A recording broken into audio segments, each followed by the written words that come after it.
tal? ¿Cómo están? Muy buenas noches. Un placer saludarles. Soy Fernando del Rincón. Bienvenido a Conclusiones en esta que es la semana número 46 de transmitir desde este estudio, que aunque no lo crea o si no lo sabía, es en mi casa. Por eso le digo siempre bienvenido, mi casa.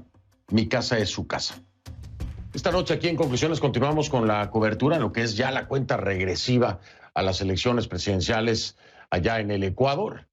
Y cuando iniciábamos esta cobertura, el lunes estaba yo entrevistando al candidato de Creo, a Guillermo Lasso, y hacía yo una mención o un señalamiento.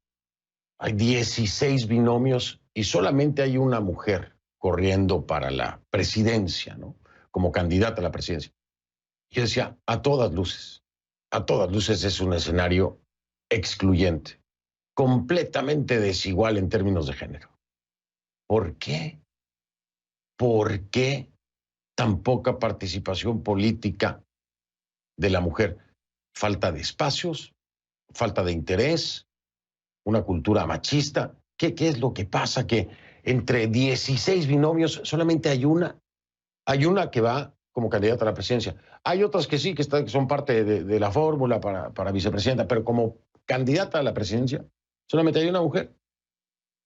Y bueno, pues si lo estoy señalando el lunes, hoy miércoles queremos hablar con ella, porque es la única. Así es, mi invitada de esta noche es la única candidata a la presidencia del Ecuador. Es Ximena Peña y es candidata presidencial de Alianza País. Y usted ya sabe, ¿no? Alianza País, ¿con qué nombre va pegado? Con el de Correa, también pegado con el de Moreno. Pero ella dice, yo no soy ni correísta ni morenista. ¿Cómo? Bueno, se lo voy a preguntar. De eso hablamos esta noche. Y con ella también. Vamos.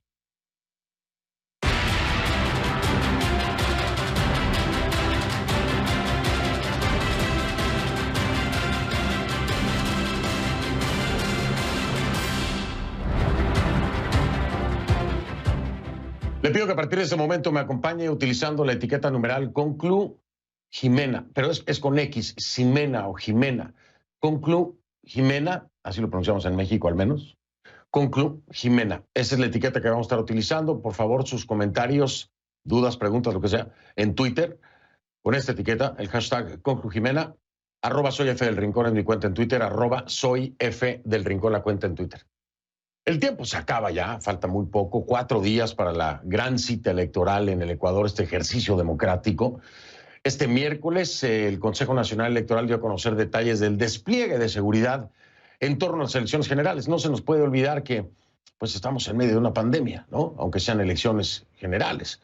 Más de 47,000 efectivos de la Policía Nacional van a participar en el operativo, que también va a contar con el apoyo de las Fuerzas Armadas. Asimismo, se activarán unas 65,000 cámaras de seguridad en todo el país, de las cuales más de 1,000 van a estar vigilando los recintos electorales.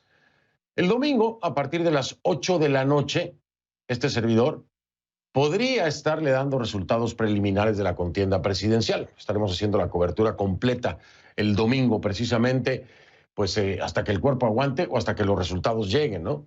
El Consejo Nacional Electoral tiene previsto empezar a difundirlos a partir de esa hora, 8 de la noche, hora local del Ecuador. Una vez haya estabilizado la muestra de 2,425 actas de escrutinio provenientes de 38,806 juntas receptoras del voto a nivel nacional, entonces es que estarán dando resultados preliminares. Ojo, ¿no? A las 8 de la noche dicen tiempo de Ecuador. Veremos si esta vez es así. Lo cierto es que las campañas ya entraron en la fase final. Aunque el cierre oficial es mañana jueves a las 12 de la noche, a las 12 de la medianoche, hoy ya varios candidatos celebraron actos de cierre, mientras la autoridad electoral recuerda que esos eventos deben cumplir con las medidas de bioseguridad impuestas pues, en el marco de esta pandemia. ¿Ha sido así? ¿No ha sido así? ¿Y cuántos cerraron aproximadamente de los 16 el día de hoy su carrera, ¿no? Su campaña? Pues vamos a preguntarle a Ana María Cañizares, que por supuesto estará en nuestra cobertura y ha estado con nosotros desde este lunes aquí en Conclusiones, dándole seguimiento a este importante ejercicio democrático. Ana María, ¿cómo estás? Buenas noches, de nueva cuenta, bienvenida. Cuéntanos cómo pasó el día, cuántos pues hicieron su cierre de campaña, se ha respetado el tema de la bioseguridad en medio de la pandemia. Y bueno, lo que me tengas de información, por supuesto, como siempre, gracias. Hola, ¿qué tal, Fernando? Buenas noches. Bueno, arranca ya estas pocas horas antes de que empiece el día viernes del silencio electoral en el Ecuador, y entre hoy y mañana se cierran las campañas de los candidatos a la presidencia. 16 binomios presidenciales que este domingo estarán muy atentos siguiendo los resultados también de si sus propuestas calaron o no en la población, en los ecuatorianos, en esos más de 13 millones de electores en el país. Algunos, por ejemplo, Guillermo Lasso cerró en la ciudad de Quito su campaña, mañana lo hará en la ciudad de Guayaquil. Yacu Pérez cerró en la ciudad de Quito, mañana lo hará en su ciudad natal al sur del país, en Cuenca. Andrés Arauz cerrará el día de mañana su campaña en la ciudad de Quito, y así los diferentes candidatos el día de hoy. Incluso nosotros salimos a la calle el día de hoy y veíamos tráfico, es decir, todavía las caravanas se han mantenido, estas caravanas electorales de campaña que pasan por los sectores más populares de las diferentes ciudades del país, obstaculizando un poco el tráfico. Pese a la pandemia, pese a las restricciones, son sin duda herramientas de campaña que no se han eliminado en esta contienda, pese a que las redes sociales incluso se han convertido en un eslabón importante para tratar de captar los votos. Sin embargo, esta forma de tener relación o estar más cerca de los electores en las calles no se ha obviado en esta campaña electoral.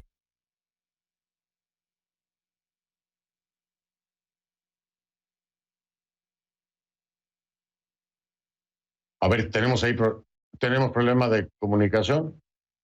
Sí. Tenemos problema de comunicación con la María Cañizares, pero por supuesto estuvo trabajando todo el día y nos preparó el siguiente informe con respecto a todo lo que está ocurriendo en la cuenta regresiva ya para la elección en Ecuador. Vamos a ver la pieza. Ecuador se enfrenta a un panorama electoral polarizado, con heridas, tropiezos e intentos de reconstruir lo que se ha roto durante años debido a una crisis agravada por la pandemia. La reactivación económica es la columna vertebral de la que se desprenden necesidades de personas como Gorky Elizalde, un joven comerciante de las calles de Guayaquil, quien cree que sin empleo será imposible llevar el sustento a casa. Que todos necesitamos a trabajar, todos tenemos que llevar un pan día a día a la casa, a nuestros padres, a nuestra familia, y salir adelante para que el país progrese, porque si nos quedamos mucho tiempo en casa, no nos mate el coronavirus, nos mate el hambre, porque todos necesitamos de comer. Y para que llevar el pan de cada día no signifique un riesgo de muerte en un país agobiado por el aumento de casos de COVID-19, Yesenia Ayala y Doménica Enríquez creen que el nuevo gobierno debe darle prioridad a los problemas del sistema sanitario, que está al límite de su capacidad. Ecuador ha atravesado diferentes procesos de corrupción en torno a esto. Es por ello que el próximo mandatario deberá tomar cartas en el asunto de manera inmediata. Es la correcta y transparente vacunación contra la COVID-19. Nuestro nuevo presidente debe afrontar a un país bastante complejo y debería mejorar el tema de salud, que es lo primordial, debe mejorar el tema de educación, que se ha visto afectado frente a esta pandemia también, y sobre todo reactivarnos económicamente, que es la parte fundamental. Pero la recuperación económica está atada al tratamiento que el nuevo gobierno le dé a la pandemia y a la necesidad de vacunar con más rapidez contra el COVID-19, según Mario Prado, ex miembro del directorio del Banco Central. La única opción para superar los efectos de la pandemia es la vacunación. Nosotros vamos rezagados en el tema de vacunación. Se entendería que hasta el tercer trimestre de este año ya habría una mayoritaria vacunación de todos los ecuatorianos, y eso posibilitará que se tienda a regularizar la actividad económica. La vacunación aún es lenta en Ecuador. Las primeras 8,000 dosis llegaron el 20 de enero y comenzaron a ser aplicadas en medio de denuncias de irregularidades. El gobierno ha pedido paciencia. Uno de los principales retos del nuevo presidente será inocular a la mayor parte de la población para frenar los estragos de la pandemia. Además de la importancia y la seriedad que el nuevo gobierno le dé a la pandemia, la dolarización del sistema monetario que rige hace 21 años en el Ecuador se juega una carta fundamental para sostener la economía y mejorar los indicadores de desempleo y pobreza. Prado también cree que ahora más que nunca la dolarización es un muro de contención para enfrentar la crisis y generar confianza. Porque esta no es una elección cualquiera. es una elección fundamental porque estamos saliendo de una crisis profunda. ¿Queremos continuar con el blindaje que nos dio la dolarización o queremos alejarnos de la dolarización y volver a la moneda propia? No puede generarse o sostenerse la dolarización con medidas que no existen en la realidad. Tiene que haber la suficiente confianza, un ambiente que asegure que las políticas públicas van a estar orientadas a fomentar la producción. Pero el camino no será fácil, dice el profesor investigador de la Facultad de Ciencias Sociales de Quito, Santiago Basabe, independientemente de quién gane la elección y asuma el poder en mayo. Yo creo que a partir de mayo se viene una crisis política y una crisis social de alto nivel, independientemente del ganador. Porque la persona que llegue a la presidencia va a tener una oposición muy fuerte en la Asamblea Nacional. Generar acuerdos va a ser muy complicado. Y si a esto le sumas el tema de la pandemia y el tema de la crisis económica, yo creo que el 2021, lo que restará a partir de mayo, será un año de mucha crisis, de mucha conflictividad y ojalá no tenga de por medio la posibilidad de la inestabilidad política también. En este escenario, el próximo presidente recibirá un país endeudado con una serie de cruciales demandas ciudadanas, pocas reservas de dinero y una crisis sanitaria apremiante.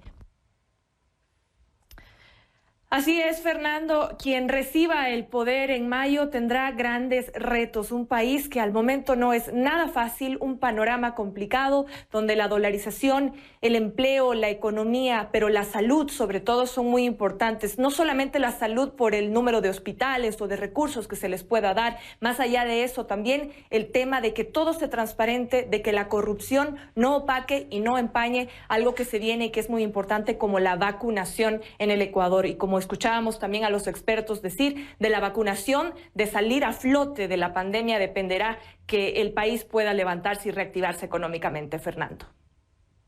Sí, el escenario es sumamente complicado, además de la deuda, por supuesto, que ha adquirido el gobierno de Lenín Moreno, el compromiso con el Fondo Monetario Internacional, no todos lo ven con buenos ojos. Es un escenario sumamente complejo para quien logre ganar la presidencia, Ana María. Pues gracias, Ana María. Seguimos entonces, que ya nos quedan pocos días para el esperado domingo. Así que, bueno, pues a seguirle. Gracias, Ana María. Buenas noches. Gracias, Fernando. Buenas noches. Gracias, Ana María Cañizares desde Quito. A ver, entre los 10 aspirantes, ya le decía yo, 16 aspirantes a la presidencia de Ecuador, solamente hay una mujer, Jimena Peña, se llama, es la candidata de Alianza País. Le decía yo, ella no se considera la candidata oficialista, ¿no? Porque, bueno, oficialista, acuérdense que Lenín Moreno es el presidente de Alianza País, el actual presidente. Pero ella dice, no, yo no soy candidata oficialista, a pesar de esto, de que Lenín Moreno es el presidente de esa organización política. Peña, Jimena, cree que Moreno excluyó a Alianza País de su gobierno. Según el programa de la candidatura, probablemente, dice, debido a presiones de los sectores financieros y a los intereses de grupos particulares con influencia política en espacios gubernamentales. Ella tampoco se identifica con el correísmo, a pesar de militar en el mismo partido que llevó a Rafael Correa a la presidencia. Es confuso, ¿no? Es Alianza País, el de Correa. Ella formó parte de las filas de Alianza País durante la época de Correa. Después ya no está Correa, pero está Moreno. Moreno viene de Alianza País. Bueno, era el candidato, el delfín de Correa, ¿no? Entonces ella dice que no, ni de uno ni del otro. Ni oficialista, ni morenista, ni correísta. Sí reconoce que ambos van a coincidir en muchos temas. Eso sí lo reconoce. Aunque difieren en otros. Como cuál, pues el principal en el Ecuador hoy por hoy, ¿no? La lucha contra la corrupción. Así que en definitiva lo que Jimena Peña propone a los ecuatorianos es una continuidad del proyecto político de Alianza País, con lo que llama un liderazgo democrático, alejado de prácticas caudillistas y con mano dura frente a la corrupción. El suyo es un proyecto que los ecuatorianos ya conocen de alguna forma, pues es el proyecto Alianza País, aunque ahora se propone mirar al futuro renovado bajo el mando de una mujer. Y a esa mujer le doy la bienvenida esta noche. Vamos con ella.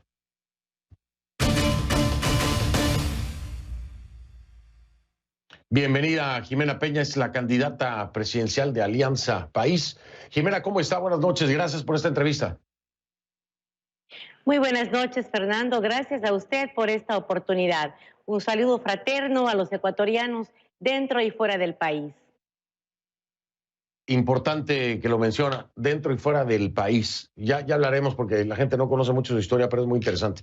Pero déjeme primero preguntarle, yo lo decía, seguro está completamente de acuerdo conmigo, hay una desigualdad en la participación política, desigualdad de género en la participación política en el Ecuador. Es un sistema excluyente, pero ¿por qué, Jimena? ¿A qué se lo atribuye? ¿Es un tema de cultura machista? ¿Es un tema de falta de participación de la mujer per se? ¿Qué es? ¿Qué es? ¿Por qué solo Jimena Peña como candidata presidencial? Bueno, porque en el país, lastimosamente, Fernando, las organizaciones políticas se han manejado de manera demasiadamente vertical. Todas las organizaciones o la gran mayoría tienen dueños y esto es realmente lo que tiene que cambiar en la política ecuatoriana. Tenemos que ver las organizaciones como colectivas, horizontales, espacios participativos donde las mujeres y sus liderazgos también sean valorados y tomados en cuenta. Indudablemente también las mujeres debemos decir presentes. Muchos me han preguntado, ¿y por qué asumes en este momento tan complejo la candidatura? Yo siempre les digo, es que si buscamos el momento ideal para la participación de las mujeres, probablemente nunca participemos, porque nunca es fácil para nosotras las mujeres, Fernando. A nosotras nos cuesta 2 y 3 veces lo que le cuesta a un compañero pues obtener una posición de representación. Pero estamos aquí diciendo presente, abriendo puertas, sentando precedentes y demostrando que más allá de las condiciones, las mujeres tenemos que estar presentes en estos espacios de disputa, de toma de decisiones. Lejos de la verticalidad en la estructura política y de partidos, entiendo entonces que piensa que es un tema de género, es decir, hay machismo entonces en el Ecuador. Indudablemente, las organizaciones políticas, muy pocas de ellas, o por decir ninguna, tiene, por ejemplo, un secretario ejecutivo mujer, muy pocas. No se procura la participación, no hay una formación de cuadros. Lo que tenemos en el país son 16 candidatos, muchos de ellos recién llegan a sus organizaciones, algunos con el poder del recurso, del dinero para comprar la candidatura, otros con candidaturas absolutamente improvisadas. En el Ecuador requerimos una política de formación de cuadros que valore el aporte de la mujer ecuatoriana que se está quedando relegada de una participación política efectiva en el país. Ahora, déjeme hacerle este planteamiento, Jimena. Es muy interesante y lo reconozco y creo que se debe reconocer en todo el Ecuador la participación de Jimena Peña como mujer dentro de estas elecciones candidata a la presidencia. Sin duda alguna. Es algo que amerita reconocimiento. Pero yo le pregunto, porque parece que lo de Alianza País no le está jugando muy a su favor. ¿Por qué si Jimena Peña está de alguna forma representando a las mujeres, no pensó tal vez en un nuevo partido? ¿Por qué no empezar de cero con un movimiento que incluya todo esto que usted está diciendo, con un movimiento que, bueno, ya en su proyección y en sus planes estaría tener un gabinete por lo menos del 50% de mujeres que estén participando? ¿Por qué se quedó en Alianza País? Fernando, porque si yo me cambiara de camiseta, estuviera promoviendo lo que ha hecho que en este momento haya una gran dispersión en la papeleta electoral. Organizaciones políticas que por conflictos, por caudillismos, como ya no me conviene, ya no decido yo, entonces voy, me abro mi organización y tengo mi propio colectivo, dispersando de esa manera la participación política, en vez de actuar con madurez, procurar consensos no en base a personas, en base a visión de país, en base a un proyecto político que cuando uno milita debe defender. Eso es lo que hace falta en la política ecuatoriana. Menos de egoísmo, menos individualismo y mayor visión colectiva. La solidaridad, el debate, la diversidad debe enriquecer la participación política dentro de las diferentes organizaciones. Lastimosamente, el camisetazo, Fernando, es muy común en el Ecuador y para prueba de ello solamente hay que ver esta gran papeleta electoral de 16 opciones. Jimena, pero vamos a ser realistas, y usted lo ha planteado así, hay cosas en las que va a coincidir con lo que fue el proyecto de país de Correa, con lo que fue el proyecto de país de Lenín Moreno, y pues al mismo tiempo usted se desmarca de uno por corrupción, Correa en este caso, por casos de corrupción, y por el otro lado, de Lenín Moreno por haberse aliado con la derecha y haberse sumado y vendido a la derecha. Pero la base de esos resultados es Alianza País, el movimiento que puso a Correa en donde lo puso y que puso a Lenín Moreno donde lo puso. ¿Por qué pensar que no es lo mismo? Sigue siendo lo mismo. Bueno, Fernando, porque la base de Alianza País no son personas. Alianza País está integrada por miles de ciudadanos que tienen una visión de país. Aquellas personas que usted menciona tuvieron su oportunidad histórica de caminar hacia esa visión de país. Lo hicieron más o menos con muchos errores. Ellos han hecho lo que han podido, imagino yo, no quiero realmente criticar acciones, pero lo fundamental es que pensemos en el futuro. Y la realidad es que en el Ecuador lo que hace falta es institucionalizar la política, comprender que la política no le corresponde a una persona. Si es que nosotros pensáramos aquello, pudiéramos decir entonces que el Partido Republicano es Donald Trump, y no es así. Él se ha ido rechazado por el pueblo estadounidense y se quedarán probablemente miles de ciudadanos de ese país respaldando el Partido Republicano, porque las personas son coyunturales, pasan, pero lo que quiere es la institución, el proyecto, la visión que la deben defender todos aquellos que coinciden con esa visión de país. Claro, la comparación no tiene espacio de ninguna manera, se lo voy a decir, es muy fácil. El Partido Republicano no nació con Donald Trump, no nació con Donald Trump. Alianza País nació con Correa y continuó con Lenín Moreno. Es completamente diferente. El Partido Republicano no fue creado por Trump. Alianza País fue creado por Correa. Ahora, le voy a hacer una pregunta y me voy a la pausa. Me responde después de la pausa. Su carrera política se hizo dentro de la Alianza País de Correa. Ahí es que se hizo su carrera. Prácticamente de la mano de Correa, participando del proyecto y la visión país que tenía Correa en su momento. ¿Por qué en ese entonces no le incomodó? ¿Por qué en ese entonces le pareció correcto? Y hoy no le parece que fue lo mejor y hoy desmarca su posición de Correa. ¿Por qué hasta ahora? ¿Por qué hasta ahora su carrera la construyó en ese Alianza País de Correa? Me responde después de la pausa. Regreso con ella, es Jimena Peña, candidata presidencial de Alianza País. Ya regresamos. Estamos de vuelta, me acompaña Jimena Peña, candidata presidencial de Alianza País.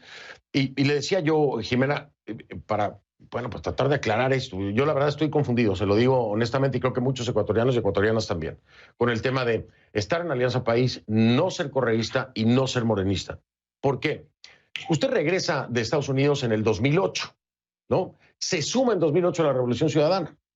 En 2013 obtiene curul, en fin, revalidó el escaño en 2017. Estamos hablando de 2021 y aún está en Alianza País. Cuando pensamos que de 2008 participa de Alianza País, del proyecto de Rafael Correa, y en ningún momento rompe previo a ahora ser candidata y decir abiertamente que hubo errores, se genera la duda. Pero a eso le voy a sumar otra cosa.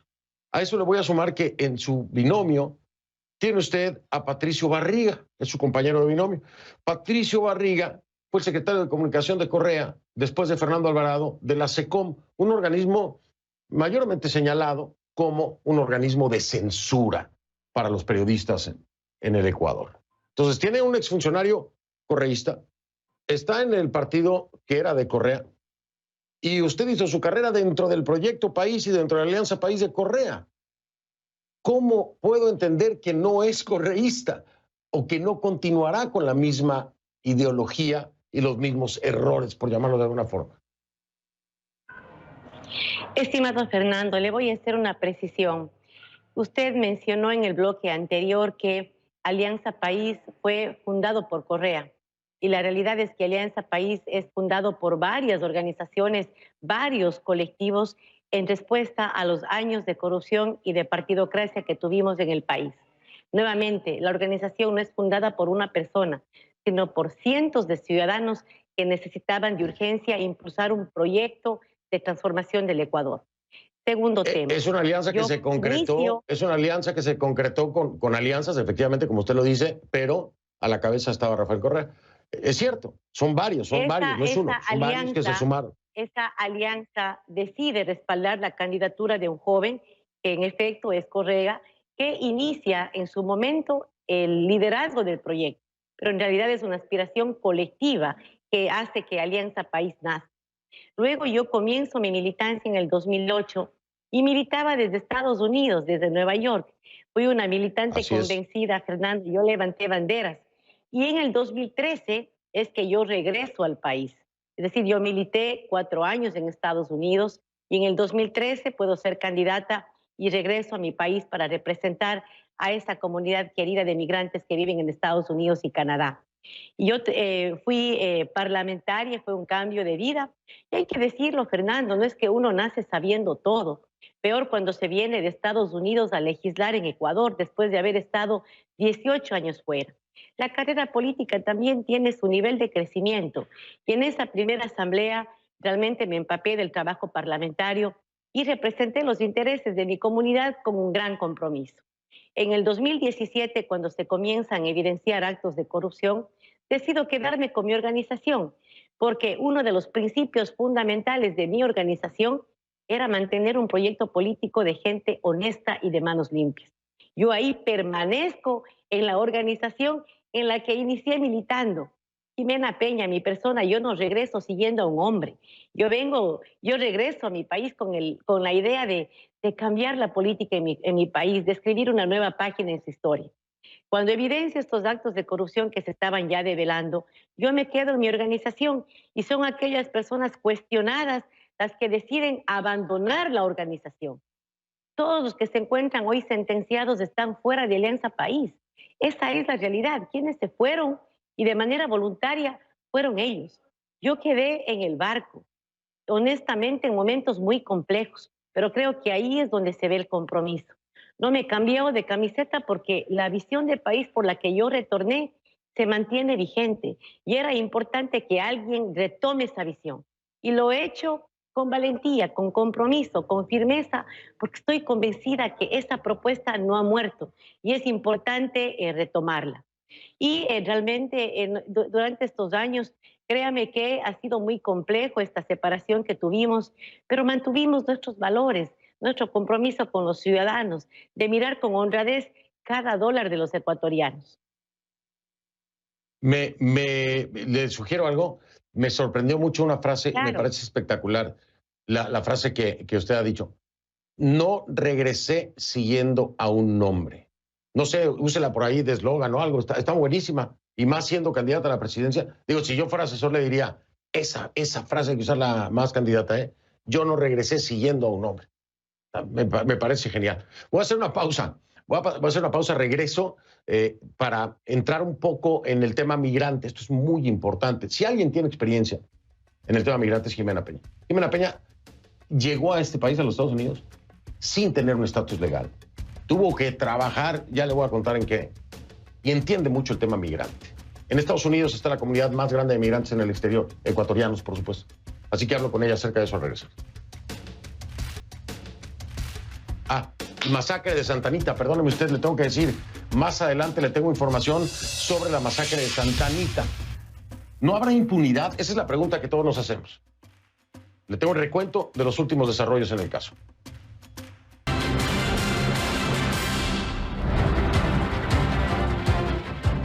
Continuamos con Jimena Peña, candidata presidencial de Alianza País. Aquí hay un dato sumamente interesante de la candidata.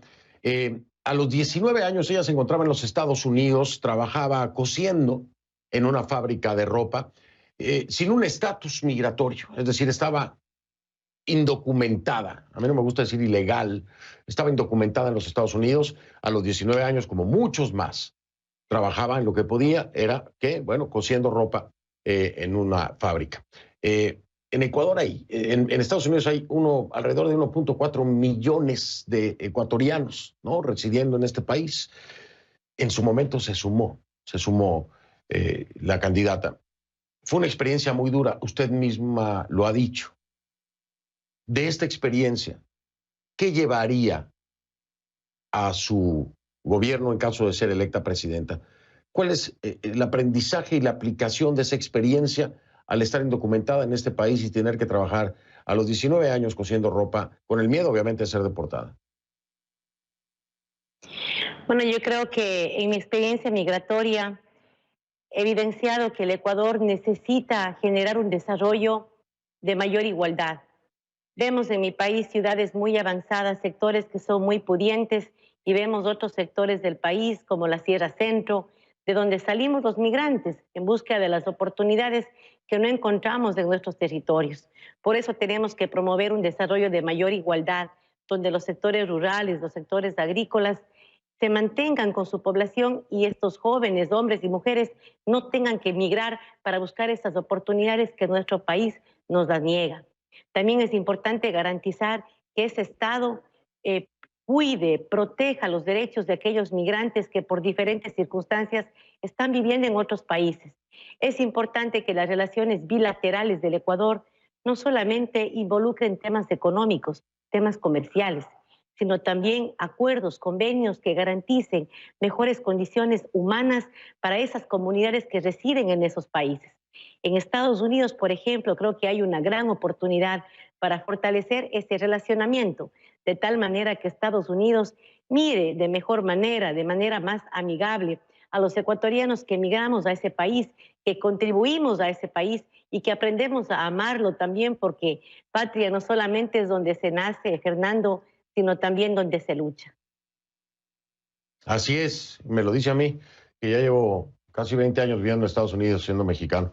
Oiga, esto también viene a colación porque teniendo esta experiencia como migrante y viendo la problemática de nuestros hermanos venezolanos y la cantidad de venezolanos que están en el Ecuador, además de su pasado en los proyectos de ley como legisladora, porque usted planteó precisamente un proyecto de ley de movilidad humana, ¿no?, entre otros proyectos de ley.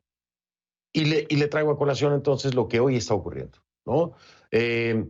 Las Fuerzas Armadas ecuatorianas han movilizado 200 hombres y 20 vehículos tácticos a la frontera con Perú para intensificar los pasos irregulares que usan los venezolanos. ¿Cómo manejaría, con esta perspectiva migrante que tiene, el tema de nuestros hermanos venezolanos en territorio ecuatoriano? Con mayor humanidad, Fernando. Yo he vivido de manera indocumentada en Estados Unidos. Sé lo que es vivir con el temor a la migra. Sé lo que es vivir con temor a ser deportado. Y sé también lo que es buscar esa oportunidad de ese trabajo porque se quiere aportar, se quiere una esperanza, una posibilidad de vida. Yo creo que el Ecuador debe, en primer lugar, facilitar el paso de los hermanos que muchos de ellos quieren emigrar hacia otros países del sur, hacer un corredor humanitario que garantice dignidad a esas personas mientras están en su travesía migratoria. Lastimosamente en el Ecuador se han puesto trabas al ingreso y lo único que se ha hecho es promover mecanismos de paso irregular, condenando a esos seres humanos a ser víctimas de narcotraficantes. Le comento que en el Ecuador ya tuvimos también un muerto ahogado en un río entre Colombia y Ecuador. Es decir, replicando estas noticias dolorosas que vivimos en la frontera de México y Estados Unidos. Esa no es la solución, porque se pueden poner trabas, pero igual los ciudadanos, las personas, ingresarán igual por otros mecanismos irregulares, exponiéndose a una serie de peligros. Yo creo que es fundamental también promover que esos ciudadanos venezolanos que se encuentran en el Ecuador regularicen su estatus. Caso contrario, van a seguir siendo explotados en el ámbito laboral y el Ecuador no va a saber quiénes son, cuántos son, dónde están y a qué se dedican, y sobre todo establecer mecanismos de cómo beneficiarnos como país de ese aporte a la diversidad que realizan los ciudadanos de otros países cuando migramos a esos países de destino. Claro. Claro, por supuesto. El origen de esto son gobiernos que no dan las oportunidades necesarias para que el ser humano no tenga que huir del país. Y aquí le pregunto, ¿para usted lo de Venezuela es una dictadura? Mire, yo creo que ni la injerencia extranjera ni la tosudez del gobierno de turno, del gobierno venezolano, han podido solventar las necesidades de los ciudadanos de ese país. Existe ¿Pero es un una orden dictadura o no lo es para constitucional usted? que está establecido. Bueno, yo entiendo que hay elecciones en ese país, más allá de que algunas de ellas, algunas personas crean que no hay garantías de transparencia. Sin embargo, Fernando, hay un orden constituido en ese país. Nuestra Constitución usted reconoce a Maduro como presidente de Venezuela y a Juan Guaidó no lo reconoce como presidente encargado. Así es, más allá de que no me guste Maduro, que no esté de acuerdo con su política, tengo que reconocer que ese país lo ha elegido como presidente. Insisto, a mí no me interesa defender a Maduro, no coincido con él, yo de él renunciar a mi cargo, pero ese es un problema que tiene un hermano país y que debe resolverlo ese país. Nuestra Constitución establece como principio el respeto a la libre determinación de los pueblos. Y en el respeto a ese principio... Lo que pasa es que aquí hay muchos elementos más que no me va a dar tiempo de explicarlos, pero hay acusaciones incluso en la Corte Penal Internacional de violaciones a derechos humanos, crímenes de lesa humanidad, etcétera. Pero a ver, ¿lo invitaría a su toma de posesión si llega a ser presidenta? Realmente no fuera mi invitado, realmente. No creo que lo invitara, la verdad. Bueno. Pero igual respeto, digamos, sí. Sé que es una situación muy compleja, no coincido con su manera de gobierno. Yo de él, por la paz de mi pueblo, hubiese renunciado honestamente. Sin embargo, insisto, es una problemática que la tienen que resolver los hermanos venezolanos sin injerencia extranjera. Bueno, estas declaraciones van a generar mucha controversia. Ya me contará cómo le va con la controversia. Yo la voy a monitorear, pero por el momento me tengo que despedir. Espero verla próximamente porque esto apenas arranca. Así que le agradezco muchísimo, Jimena, que me haya acompañado. Y desde la perspectiva de género, felicidades porque es la única mujer como candidata a la presidencia. Muy amable, Jimena. Buenas noches. Suerte. Muchas gracias, Fernando. Nada más pedirles a los ecuatorianos que consideren votar por un cambio real. Y votar por Jimena Peña es marcar un hito histórico en la historia de nuestro país. Una linda noche. Muchas gracias, Fernando. Gracias a usted. Buenas noches. Voy a hacer una pausa. Regreso. Tengo información de la masacre de Santa Anita. La pregunta que todos se hacen, ¿habrá impunidad? Le tengo un recuento de los últimos desarrollos en el caso.